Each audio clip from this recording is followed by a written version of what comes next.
Boa noite, amigos internautas. Estamos iniciando mais uma live.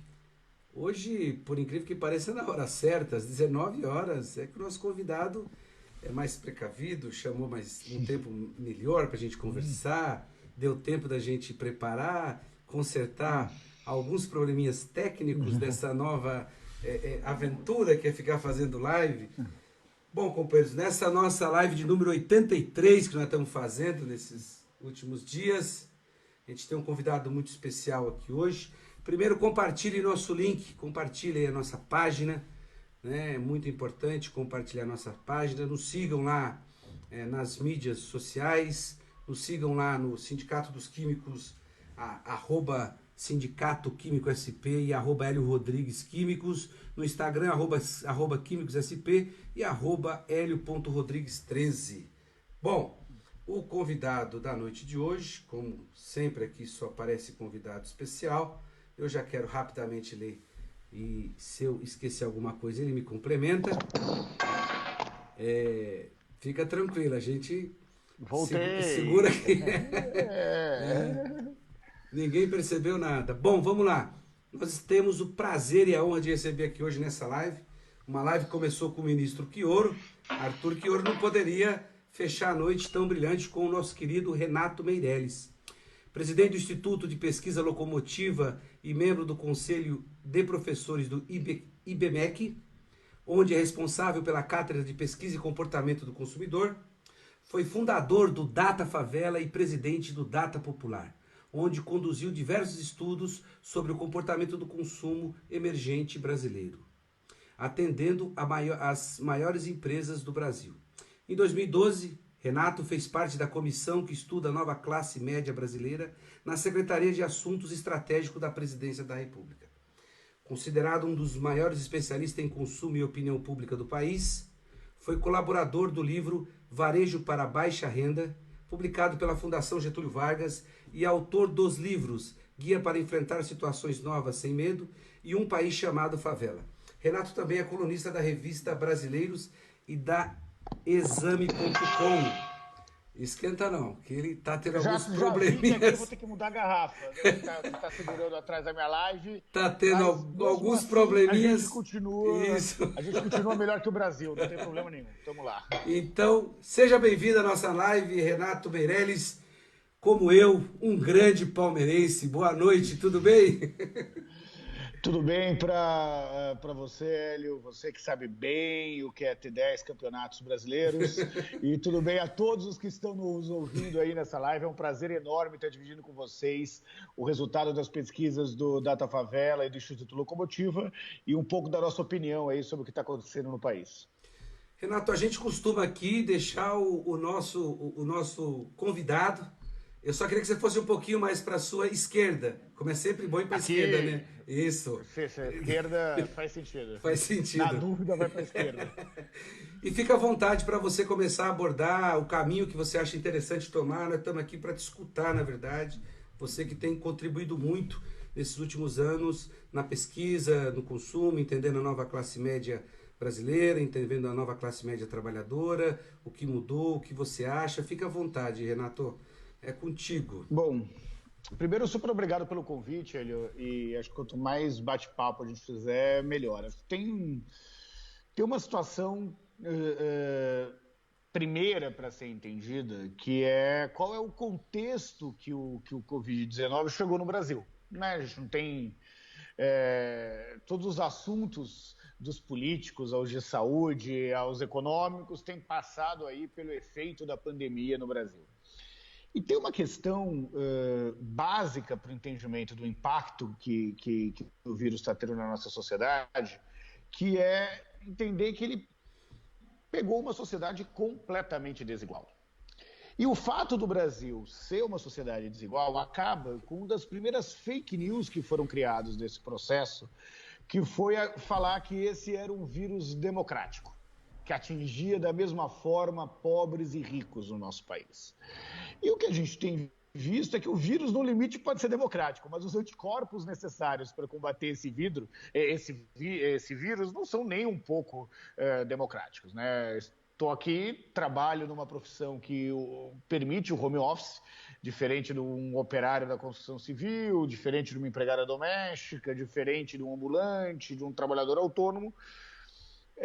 Consigo estar na minha casa trabalhando, vendo minha filha, vivo bem, vivo numa casa que, diferente de parte considerável dos moradores da favela, onde 46% dos moradores de favela não tem água encanada. Minha casa tem água encanada, minha geladeira está cheia e, portanto, eu consigo ter condições, sejam econômicas, sejam sanitárias, de lidar com o processo necessário do confinamento de uma forma diferente que parte grande da população tem condições de levar. Então, vamos lá, do ponto de vista da saúde, nós não estamos falando se falta ou não falta um álcool em gel, nós estamos falando de uma parcela da população que não tem água encanada. Do ponto de vista de ter dinheiro guardado, eu tenho poupança. Você tem 8 de cada 10 brasileiros que não têm poupança, não tem um mês de dinheiro guardado. Eu tenho internet banda larga. As pessoas, 80% dos brasileiros que utilizam um smartphone têm a internet acabando antes do plano programado. Eu tenho uma geladeira cheia. Eu já tenho nas favelas 1/3 dos seus moradores que já passaram fome pelo menos um dia por conta da pandemia do coronavírus. Então, obviamente que o vírus não encontrou entre os mais pobres e os mais ricos as mesmas condições quando veio se alojar. E não me parece justo, eu tenho uma filha de 6 meses, se chama Helena. Minha primeira filha, estou aqui pai babão. Obrigado. E aí eu fico imaginando o seguinte, cara, se faltasse comida para minha filha, eu ia saquear o que fosse necessário saquear para garantir o que comer para minha filha. Eu não acho que na favela e nas periferias do Brasil vai ser muito diferente disso, não. Se o auxílio emergencial continuar atrasando, nós corremos um sério risco de ter convulsão social no Brasil. E não me parece justo que nem o governo nem a sociedade exijam que os mais pobres tenham que escolher entre morrer de fome ou morrer de Covid-19. Não é essa sociedade que eu quero que a minha filha cresça. Não é essa sociedade que eu quero viver. Então, perante essa falsa polêmica entre economia e saúde, né, achando que romper com um processo de isolamento é o que é necessário para salvar a economia, além de não ser verdadeiro, na medida em que pessoas mortas não recuperam a economia, né, uma aula básica de economia aí que as pessoas esqueceram, né, só pessoas vivas são capazes de produzir e recuperar a economia, pessoas mortas não fazem isso. Além disso, não me parece que a solução seja acabar com o processo de confinamento, que as nossas pesquisas têm mostrado é que a solução é distribuir dinheiro na ponta e acabar com a desigualdade de renda do nosso país, ou diminuir ao menos a desigualdade de renda no nosso país. Perfeito. Você me escuta? Perfeitamente. Isso é bom. Renato, a gente tem conversado aqui com bastante economista, tem feito um diálogo sobre as ações que o governo está tomando, as ações que o governo deveria ter tomado, e uma das coisas que você fez com bastante maestria nos últimos anos foi analisar essa classe emergente, essa classe trabalhadora que em um determinado momento teve uma ascensão e me parece que, e nós detectamos isso também no movimento sindical, um retrocesso muito grande, na capacidade do indivíduo ter condição de se autossustentar, sustentar suas famílias. Nós vivemos um período bastante... Nós estamos numa descendência naquilo que a gente tem não só de políticas públicas, mas de renda também. Você acha que esses 600 reais, apesar do IBGE falar que metade da população vive com uns 570, se eu não me engano, né? Você que sabe muito bem números, pode me corrigir à vontade. Você acha que essa ajuda emergencial, ela, se chegasse a tempo, ela traria um pouco menos sofrimento para os trabalhadores e trabalhadoras? Não tenho dúvida nenhuma, essa essa ação do Congresso Nacional, e é sempre bom lembrar que foi do Congresso Nacional a iniciativa do auxílio emergencial, é fundamental num país desigual como o nosso, mas ainda é insuficiente, seja no valor, seja no prazo e seja no processo de implementação. Nós fizemos um estudo que aliás, foi capa do Estadão, em que a gente mostrou que se a gente pega entre a população elegível ao auxílio emergencial, que pela lei são aquelas que têm uma renda por pessoa da família menor do que meio salário mínimo por pessoa da família. Apenas entre essas pessoas eu tenho 5.440.000 pessoas que nem acessam a internet, nem têm conta em banco.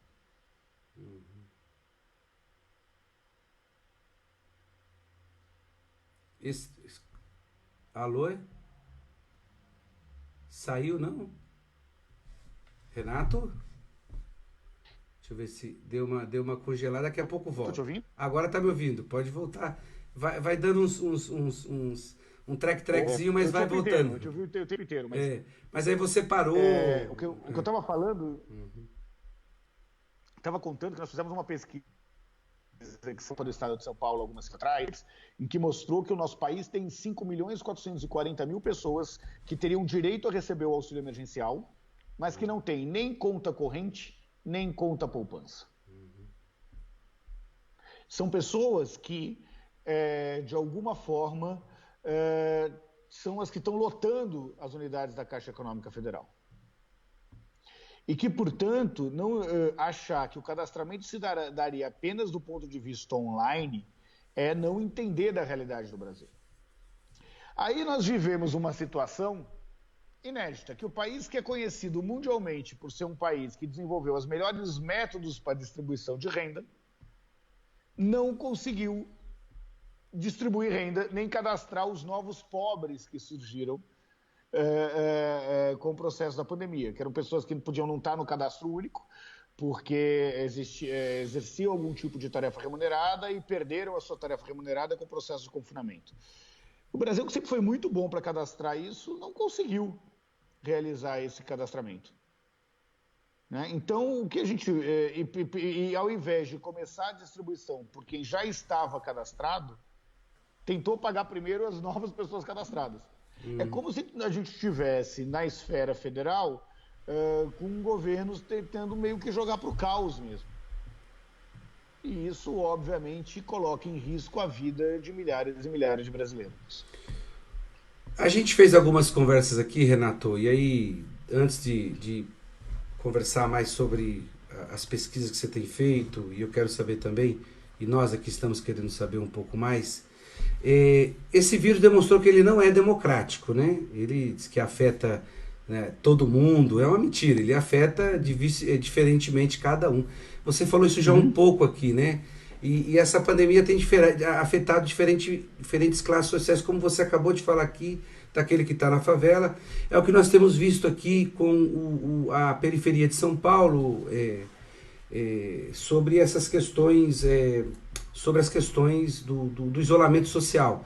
Nós estamos acompanhando aqui de perto os amigos nossos que estão... Tem muita gente aqui na live com a gente, Renato, que é da periferia, que é um público que a gente dialoga bastante. E aqui o pessoal da Brasilândia, que tem sofrido bastante.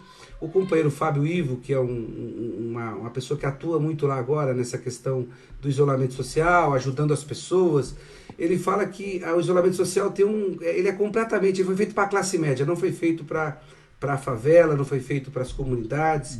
Você também, você falou isso, mas eu queria que você falasse um pouco mais sobre isso. Claro. A gente... Desde 2013, com a criação do Data Favela, o Data Favela foi uma parceria minha com o Celso Ataíde, que foi o fundador da Central Única das Favelas, que escreveu Falcão, os Meninos do Tráfico, que é coautor comigo de Um País Chamado Favela e meu padrinho de casamento, um grande amigo, além de tudo. A gente tem tentado entender o que significa o isolamento social num território como o território das favelas. Né? Eu tenho o privilégio de morar numa casa bastante espaçosa, com todos os outros privilégios que eu já comentei aqui antes. Mas você morar com 6 pessoas, um barraco de 20 metros quadrados, sem água encanada, com a internet ruim, não me parece pedir para essas pessoas não saírem de casa uma atitude muito possível de ser implementada. A gente acabou de fazer uma pesquisa com recortes de favela que deixava bem claro algumas diferenças. Então, por exemplo, a favela conhece menos pessoas que morreram por conta do Covid. Por algumas razões. Primeiro, porque o Covid começou nos bairros mais ricos por conta das pessoas que vinham do exterior, né? Então, demorou mais tempo para chegar na favela. Depois, porque tem um número enorme de subnotificações nas favelas, né? E pessoas morrendo em casa ou morrendo por outras causas declaradas que não a causa do Covid.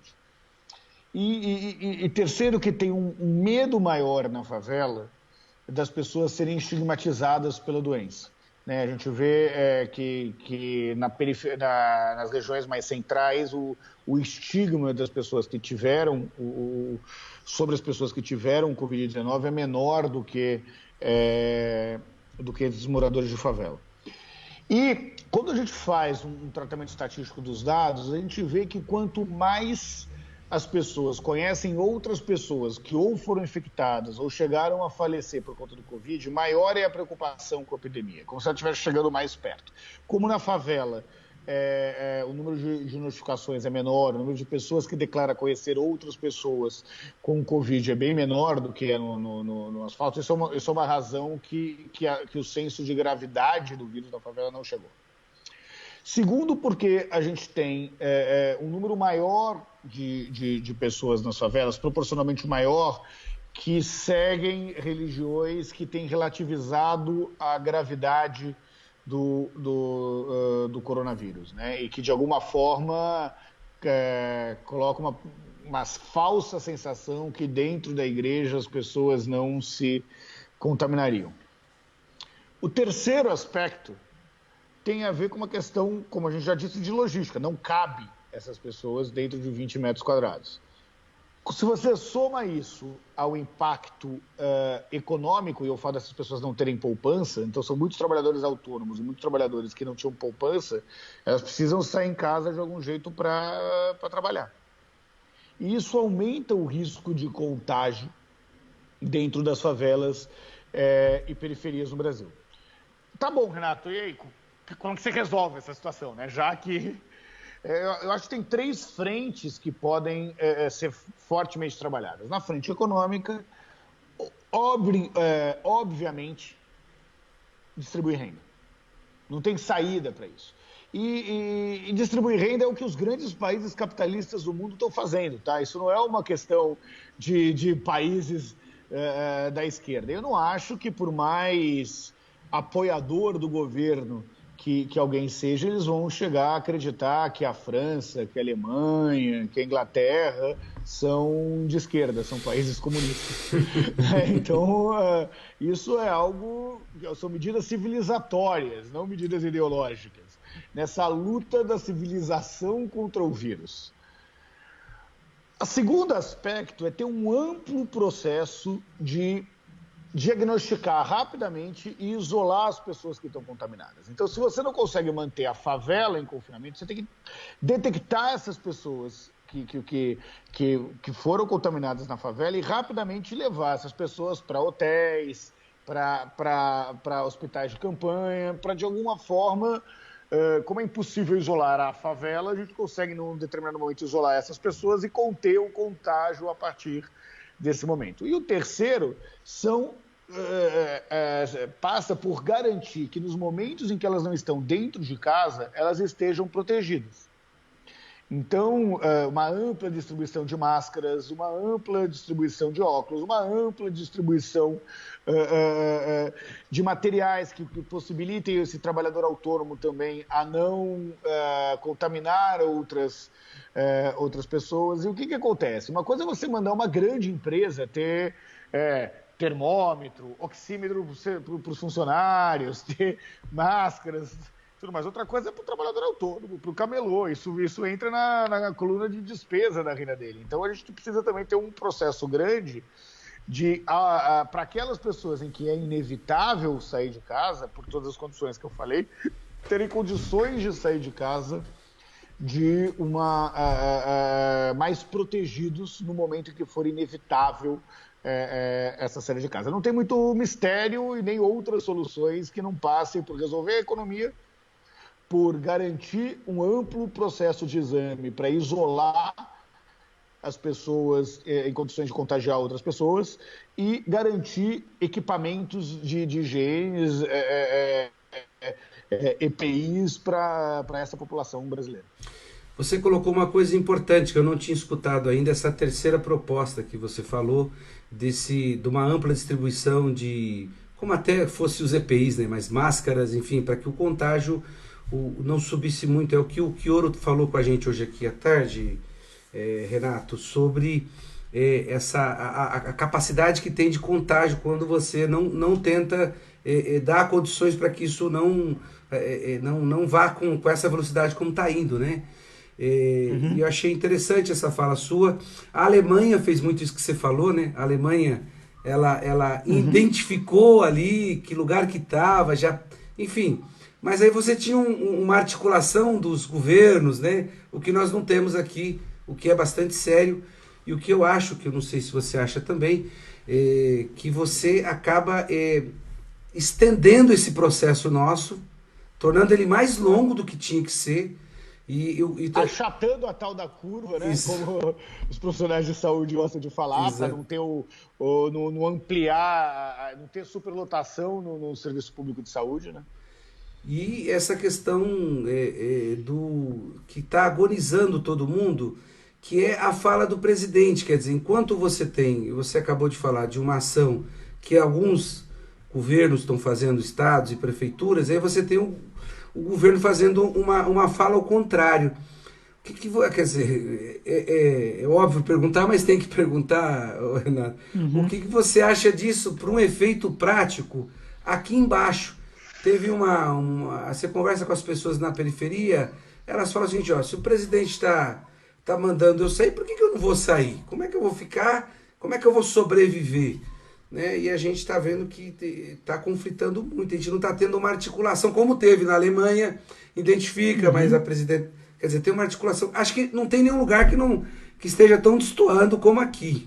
Né? Não, até o Trump é contra o que o presidente da República do Brasil tem feito, né? Então não é eles que são amigos e tudo mais, até o Trump está preocupado com a situação da pandemia no Brasil, para a gente entender o tamanho, o grau de isolamento internacional que esse posicionamento errático do governo federal tem dado ao Brasil. Acho que mas vamos entender o porquê que isso acontece, tá? O cara... isso faz parte de uma narrativa política. Esse governo foi eleito para ser um governo antissistema. A virada do processo de eleição do presidente Bolsonaro foi o processo da facada, onde um conjunto de pessoas que estavam insatisfeitas com a política de forma geral, com o establishment, e aí o PT e o PSDB e o PMDB estavam no mesmo establishment, no mesmo saco na visão de parte considerável do eleitorado. As pessoas falaram, olha, se tentaram matar o homem, é porque ele estava incomodando. E ele cresceu num mesmo movimento que teve outras candidaturas de perfil muito semelhante ao dele no mundo. E tem, entre as várias características desses candidatos que se elegeram com uma narrativa antissistema, está o de pregar mais para os convertidos. Que são campanhas que, em geral, acontecem em candidaturas proporcionais. O candidato proporcional sabe que não precisa da maioria dos votos. Ele precisa consolidar um determinado grupo de eleitores. Então, ele prefere radicalizar nesse determinado grupo de eleitores para conseguir, de alguma forma, falar para um público, para conseguir, com isso, ir para um segundo turno e, num cenário de polarização, ganhar a eleição. Foi isso que o candidato Bolsonaro fez e continua fazendo, porque na medida em que ele virou sistema, ele tem que se manter em guerra com alguém, mesmo sendo ele o presidente. Então, a guerra que ele faz se dá contra as instituições, contra a ciência, contra as empresas de mídia, e prefere pregar para convertidos e garantir que esses convertidos estão na sua bolha do algoritmo. Né? Para quem está nos assistindo, ter claro, o algoritmo de rede social é uma fórmula matemática que, buscando engajamento, tenta ter grupos cada vez mais homogêneos entre si e heterogêneo entre eles. Então, quando ele prega para convertidos, ele garante lá os 20% de pessoas que pensam igual a ele e os 35% a 40% de pessoas que contra o PT pensam como ele, ou suportam as coisas que ele fala. Que é o que ele teria hoje no segundo turno de eleição presidencial. Eu não tenho nenhuma alegria de dizer o que eu estou dizendo, tá? É só uma constatação. Então, ser contra o corona foi a forma política dele continuar falando para os seus convertidos de um lado e não ter que carregar para si o ônus da crise econômica que está vindo. É importante entender que a crise já existia, ela só se acentua com o coronavírus. É uma crise que não estava dando sinais de que iriam se resolver. Mas como o fardo do peso econômico sempre se dá mais para o governo federal do que sobre os governos estaduais e o governo municipal, ele encontrou na narrativa da pseudo-defesa da economia a narrativa para se blindar com relação à crise econômica no futuro e, ao mesmo tempo, fazer uma clara divisão de território entre as duas candidaturas que realmente preocupam o presidente Jair Bolsonaro, que é do governador João Dória e do governador Witzel no Rio de Janeiro. E por que essas candidaturas preocupam o governo Bolsonaro mais do que qualquer candidatura da esquerda? Além da óbvia e total desarticulação do campo progressista no Brasil, que prefere também ficar que tem uma dificuldade de entender o real significado de uma frente mais ampla, de falar para os não convertidos, de sair apenas de uma narrativa acusatória. Além disso, o Witzel e o Bolsonaro e o Dória, pasmem, representam um pensamento conservador com mais verniz do que o Bolsonaro. Então ele sabe que uma candidatura dele se esvaziaria para uma outra candidatura que em especial nos costumes e na economia, tem um pensamento próximo do dele, só que se apresentam para a sociedade de uma forma mais palatável do que ele tem se mostrado. Então, a postura dele com relação ao Covid tem a ver com a narrativa da próxima eleição presidencial. E mostra uma total coerência de quem se elegeu contra um possível aparelhamento do Estado, como sendo o governo que mais aparelha o Estado. Como sendo o governo que menos dá luz à ciência, que menos usa argumentos técnicos para o seu processo de tomada de decisão. Agora, não se iludam.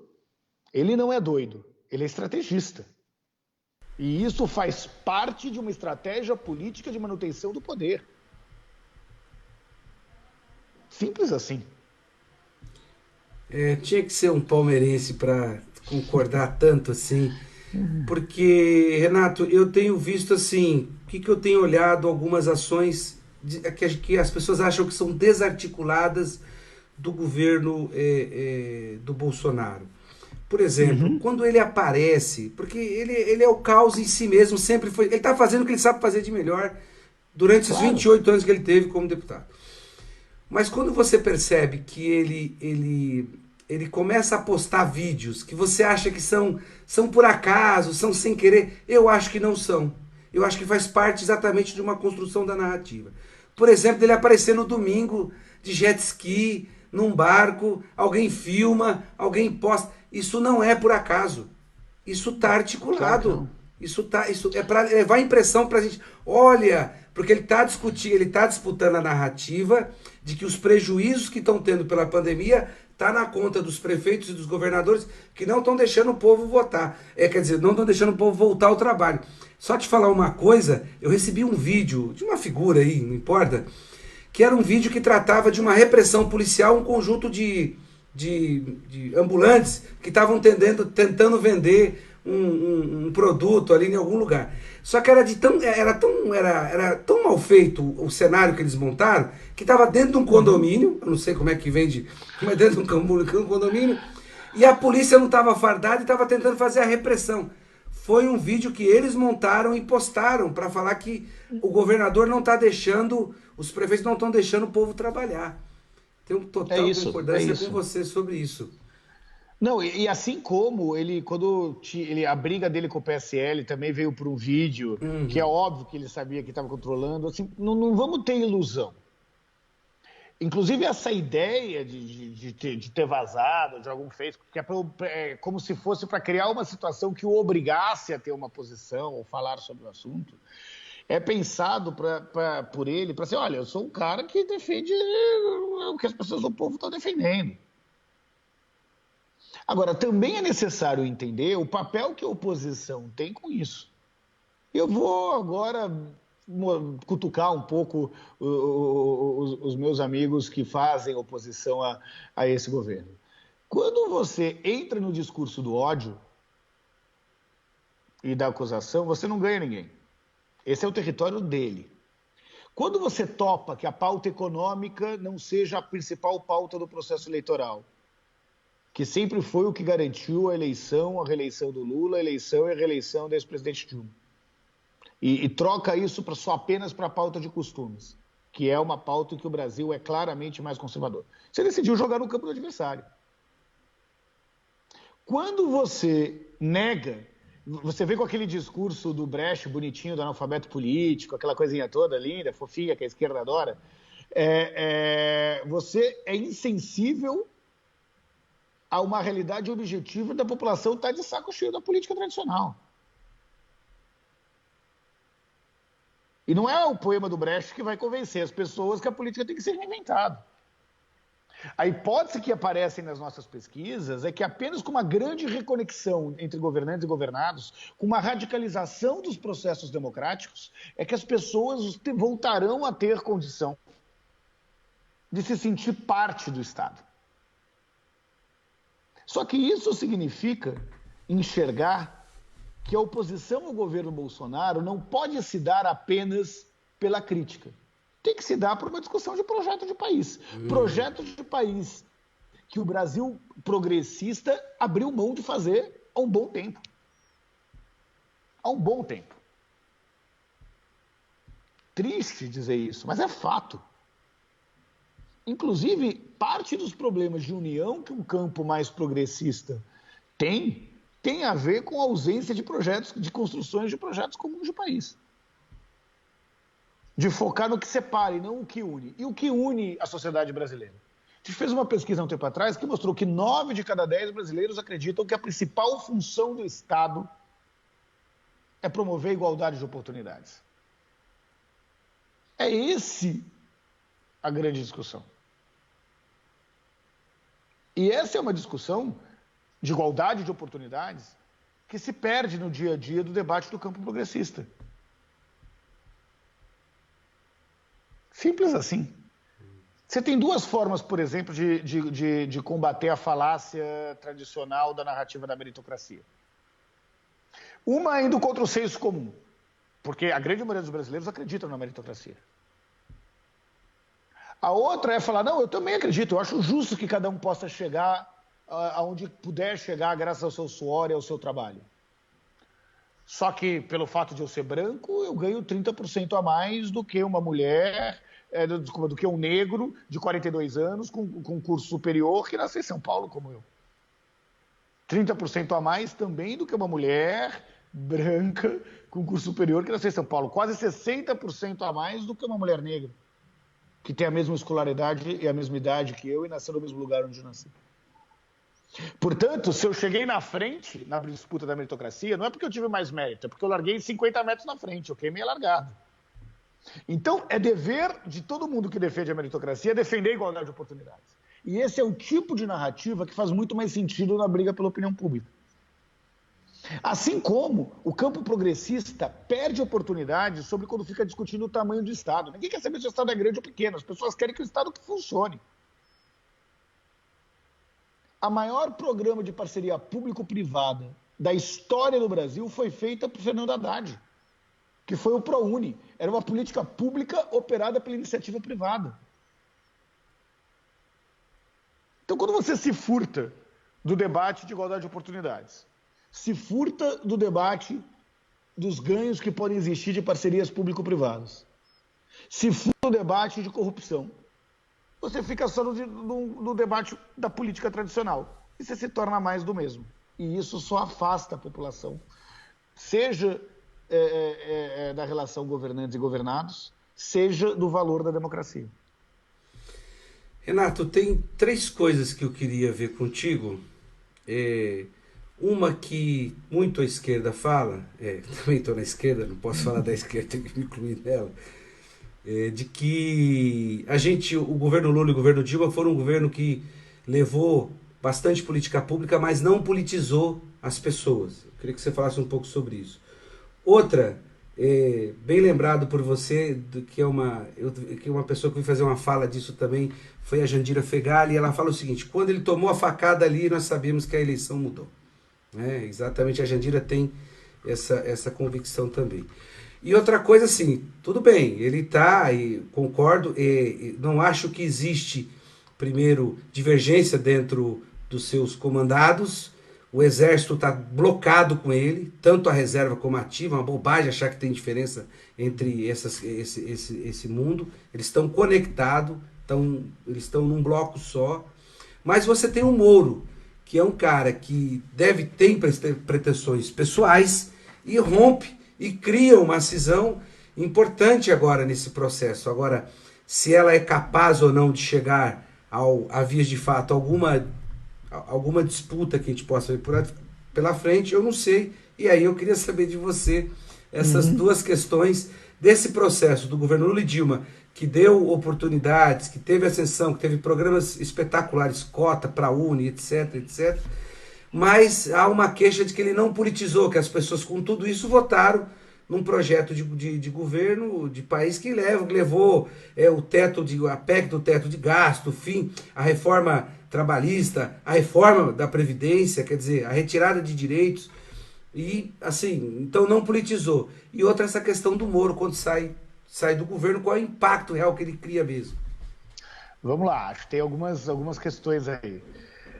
Primeiro, com relação ao governo Lula e Dilma, foram os governos que mais promoveram inclusão e que mais esticaram o sonho dos brasileiros, né? O brasileiro nunca sonhou tão longe, e talvez a melhor expressão isso tenha sido o final de 2010. Acho que foi um momento de maior otimismo dos brasileiros, de maior o consumo das famílias batendo os 10% aí, PIB crescendo, pessoas viajando de avião pela primeira vez. Existe muita crítica de parte da esquerda de que o crescimento se deu por conta do consumo. Então vem junto com a narrativa da despolitização. Eu acho que, em primeiro lugar, é não entender o que o consumo significa na vida das pessoas.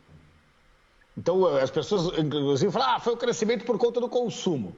Amigo, devagar com a andor aí. Primeiro que o consumo cresceu porque a renda cresceu.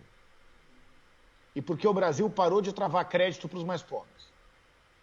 2, eu lembro quando eu estava escrevendo o livro Um País Chamado Favela, eu perguntei para uma dona de casa por que ela estava tão, da classe D, por que ela estava tão feliz. Ela falou, porque eu comprei a primeira máquina de lavar da minha família. Eu falei, que coisa interessante, como é que a senhora pagou? Como pobre paga, eu fiz um carnê. Que legal, mas por acaso a senhora sabe se essa era a melhor forma? Não, eu sei que eu paguei mais caro. Se a senhora pagou mais caro, por que a senhora não guardou o dinheiro para comprar à vista?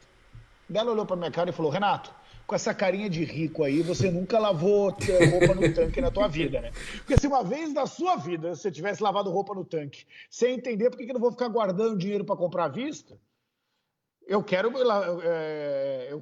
poder lavar roupa agora. Então, nós estamos falando de um crescimento do consumo que se deu para bens muito duráveis, que além de incentivar a indústria, facilitava a qualidade de vida e o direito das pessoas, e que se deu por conta do aumento da renda. Então, eu não concordo com o processo de crítica do consumo. Com relação à politização, acho que o Brasil se furtou a fazer debates. Fazer debates sobre direitos civis. Se teve avanços grandes nos direitos civis, mas não o debate adequado sobre os direitos. Olá, de novo. Não o debate adequado sobre os direitos civis. Acho que não se deu, assim, se causou uma impressão, e a gente fez várias pesquisas na época, inclusive eu tive a oportunidade de apresentar, tanto para o ex-presidente Lula quanto para o ex-presidente Dilma, essas pesquisas, em que as pessoas, você perguntava, sua vida melhorou por causa de quem? Por causa do meu trabalho e do meu esforço.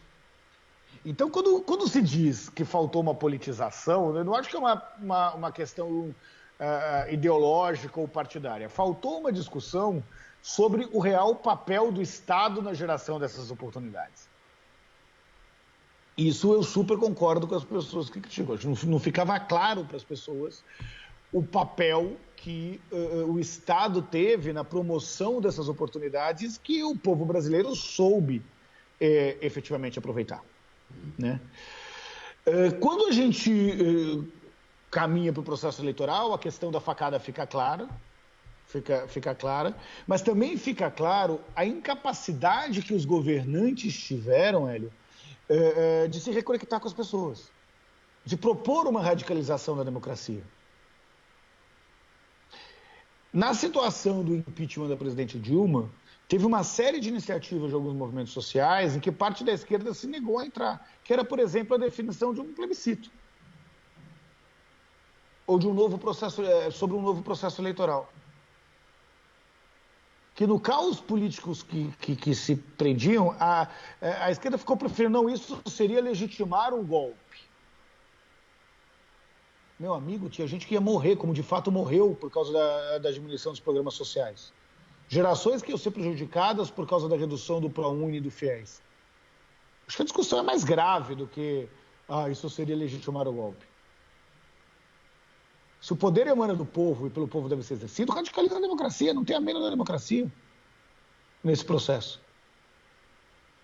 E aí você teve o movimento das entidades estudantis, o movimento do MTST, que defendiam novas eleições, no limite. Porque as pessoas não queriam a Dilma, mas também não queriam o Temer. O que elas estavam querendo era voltar a poder escolher o presidente da República.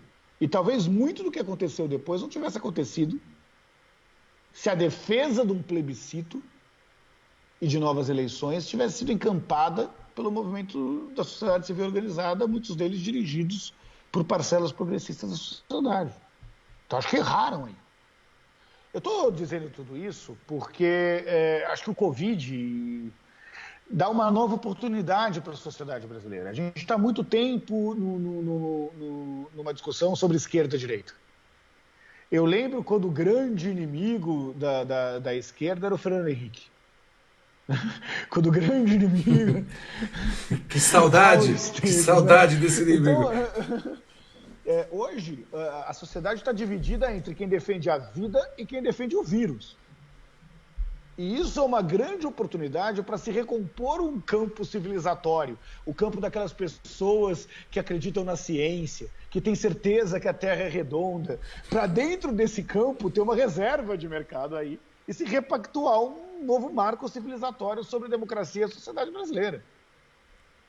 Por isso que o diálogo nunca foi tão importante. E esse diálogo muitas vezes falta na política tradicional. É por isso que é tão necessária a renovação da política. E a renovação não é que as pessoas mais velhas saiam, é só que abram espaço para um novo movimento de oxigenação na política, dessas bases orgânicas. Eu acho que é esse o desafio que o vírus impõe. E se é possível tirar, Hélio, uma boa notícia dessa história toda, é que depois de tanto tempo, com todos os retrocessos que o nosso país viveu, fica claro que, no limite, nós somos maioria. As pessoas que defendem a generosidade fazem parte da maioria. As pessoas que defendem a vida são a maioria da sociedade brasileira. As pessoas que acreditam que a Terra é redonda, que o Brasil deve ter igualdade de oportunidades, que é importante ajudar o próximo, felizmente, são a grande maioria da sociedade brasileira. O desafio é entender que é esse campo civilizatório, por mais que existam diferenças na condução da economia, mesmo na condução dos costumes, existe um campo civilizatório que tem que pactuar que não dá mais para continuar o processo de barbárie que o atual governo submeteu ao Brasil. E esse é o desafio de todos. O problema é que o campo progressista, nas eleições dos sindicatos, do movimento estudantil, dos diretórios acadêmicos, mesmo da disputa eleitoral, muitas vezes enxerga o aliado progressista como alguém que está disputando o voto com ele nas entidades. E deixa com que esse dia a dia pareça que o grande inimigo está do lado. Não, meu amigo, o grande inimigo está naqueles que acreditam que a Terra é plana.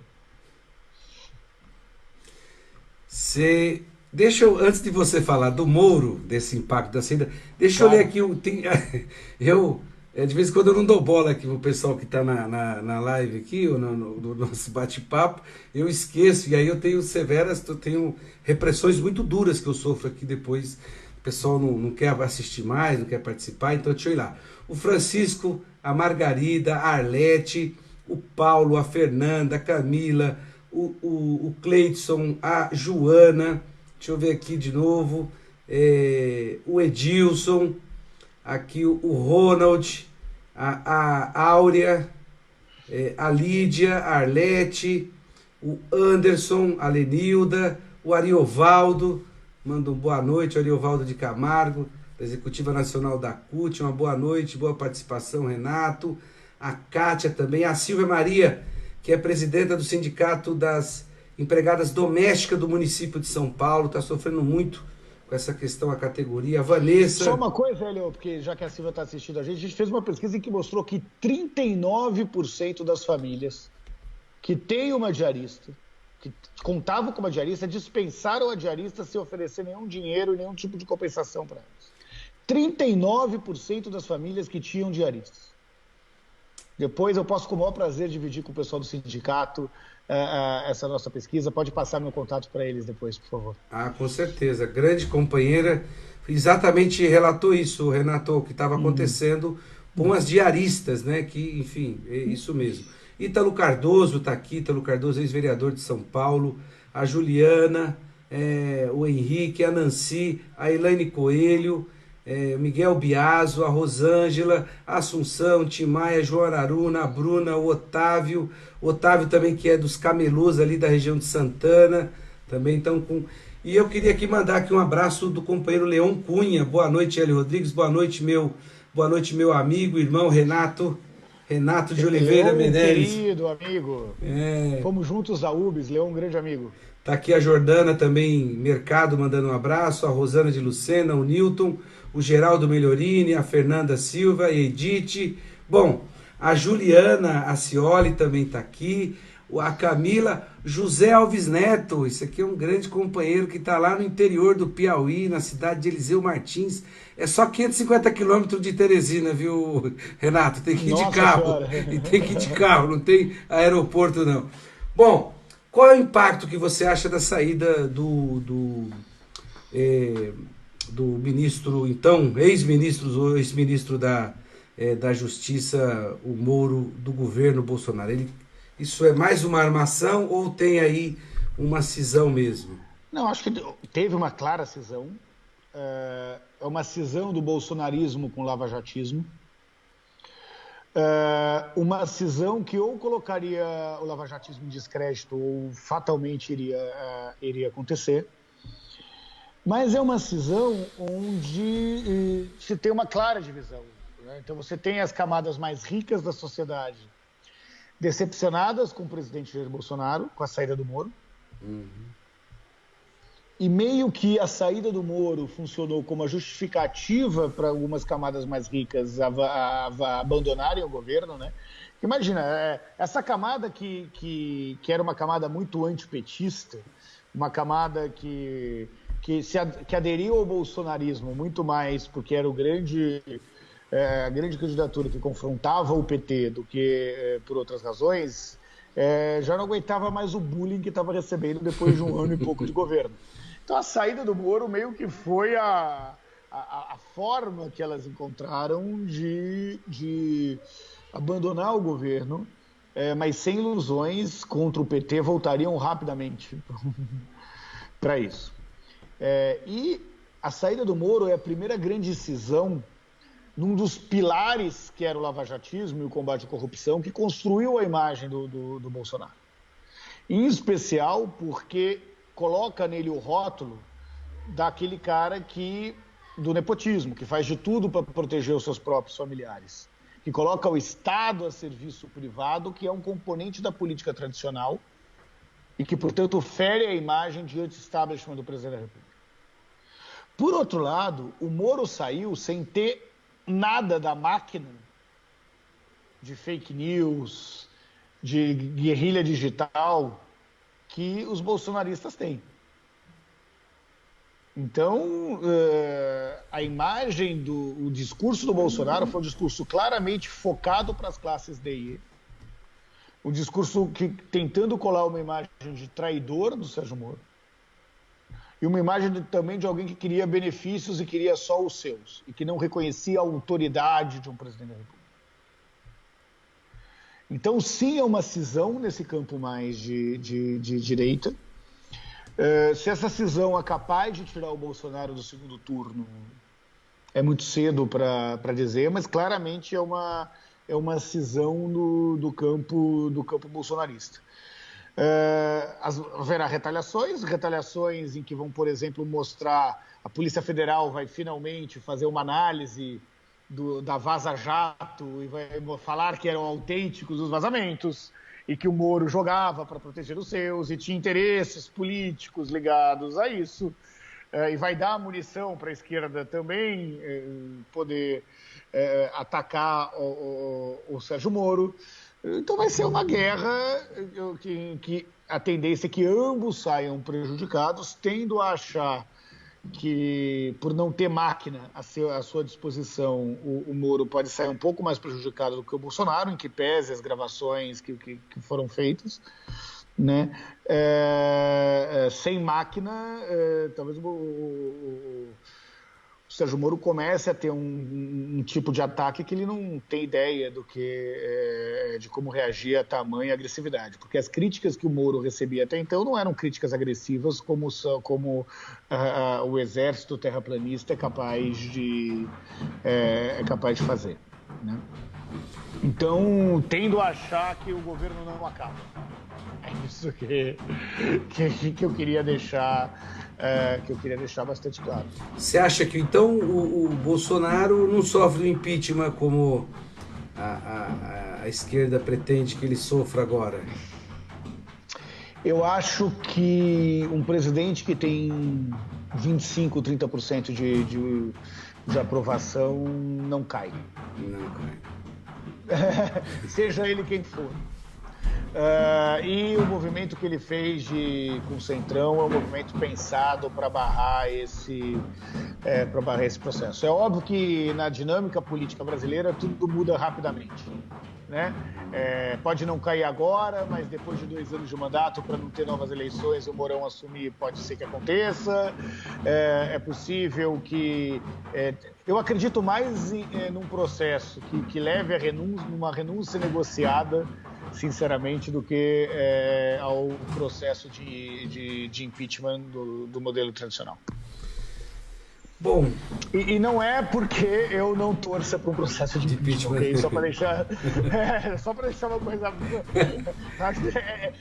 já foi dado mais do que motivos de quebra de decoro e tantas outras razões para se instaurar legalmente o processo de impeachment, mas eu acho que a conjuntura política ainda é muito difícil para um processo de impeachment contra o presidente da República. Eu tenho dificuldade de entender o impeachment, não que eu também, como você, que fique claro também que o impeachment ele já teve todos os motivos para sofrer impeachment, mas eu acho que ainda está na construção da narrativa que eles querem. Parece que solta o Bolsonaro sabe o que ele sabe fazer de melhor, quer gerar crises atrás de crise, briga com a China, briga não sei quem, só coisas que criam instabilidade para a gente pedir. E parece que o Aldo Rebelo caiu nessa já, né?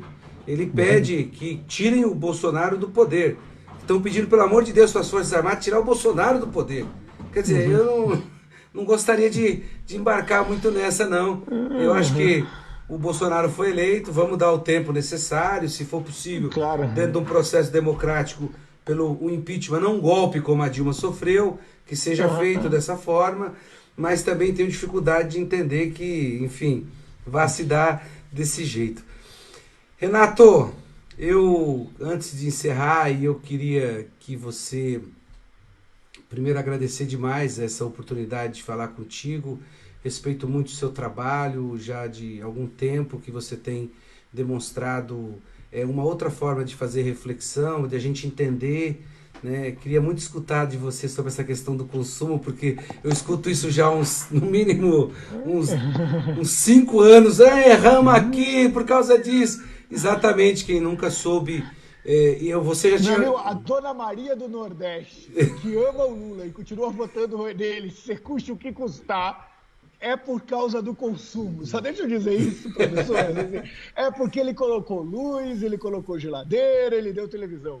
Só é porque teve o primeiro cara que foi para a faculdade. Só para as pessoas acharem que o que idolatram o Lula tem a ver com outra coisa que não seja com o acesso ao consumo que ele deu. Não, a minha família, eu nasci no Vale de Jequitinhonha, extremo norte de Minas, com a Bahia, e só chegou luz lá com o programa Luz para Todos. E eu achava, viu, Renato? Eu achava que assim, não, vai chegar a luz, o pessoal vai comprar o quê? Uma geladeira, uma televisão. Não, tiveram que fazer outra casa, porque as casas eram casas que nenhum conduíte passava nelas, porque eram casas. Então, quer dizer, a mudança é muito grande mesmo. E só quem não lavou, como eu já tinha escutado de você, só quem não lavou roupa lá na beira do rio ou no tanque sabe a dificuldade que vai estar esperando, vai lá pagar juros o dobro, mas quer ter aquela máquina fantástica ali, batendo a roupa, enxaguando e torcendo, hein? Coisa maravilhosa. Exatamente isso. Enxaguando e torcendo. Você sempre tem feito uma fala de otimismo no final, você sempre fala que o povo é muito superior a esse governo que está aí. Eu queria que você fizesse aquelas falas tão boas que você faz aí, que eu vejo nos vídeos que eu recebo seu, de esperança desse povo brasileiro. Olha, segura aí, cada vez mais segura difícil manter o otimismo, mas eu queria dizer que, de uma forma mais direta do que eu já disse aqui hoje, de que nós somos maioria.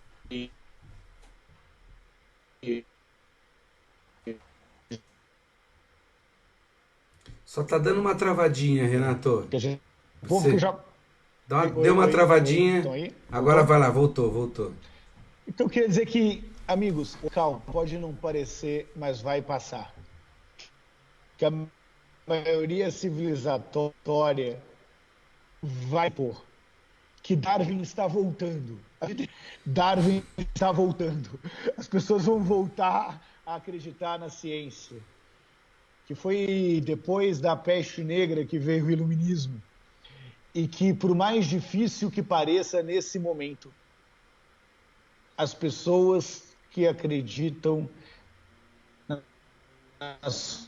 solidariedade e na generosidade vão sair fortalecidas de tudo isso acontecer, que a gente entende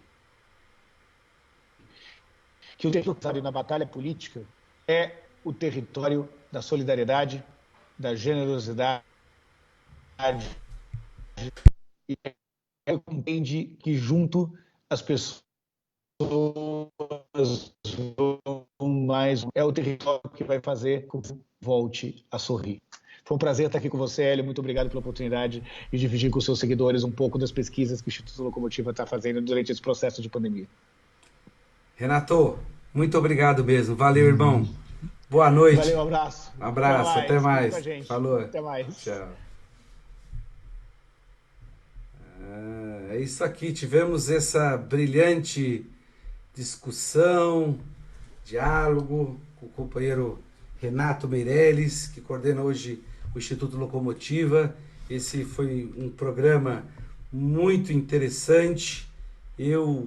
Hoje foi um dia de muito aprendizado, né? Queria agradecer o companheiro Leon, que conseguiu fazer esse contato com o Renato Meirelles, para vir aqui poder, em 1 hora, nos ajudar nessa construção da reflexão que a gente está fazendo sobre essa conjuntura que a gente vive, e dizer para vocês que foi uma live. Hoje o dia não foi de brincadeira não, né? Hoje o dia com o ex-ministro Chioro, agora com o Renato Meirelles, que tem feito um trabalho muito interessante, e deixou aqui a sua posição, aquilo que ele pensa, como é que ele vê a conjuntura. Bom, nessa live fomos confrontados com o grande abismo social da sociedade brasileira. De um lado, a parcela da população que tem acesso ao álcool gel, e de outras e imensas parcelas que não tem sequer água encanada. Deixa eu melhorar isso aqui, porque... Isso aqui, deixa eu ver aqui. Isso aqui. Água encanada. Esse foi o tom da conversa com Renato Meirelles, o presidente do Instituto de Pesquisa Locomotiva. E falamos de estrutura social, de direitos civis e do governo, que é a própria definição de caos. Vimos que não é interrompendo as medidas de distanciamento social que salvaremos a economia, mas distribuindo recursos para acabarmos com a desigualdade tão acentuada no país. E a nossa contribuição é construir um projeto de um país que combata as desigualdades estruturais que impõem o acesso a relações sociais dignas de todos e de todas.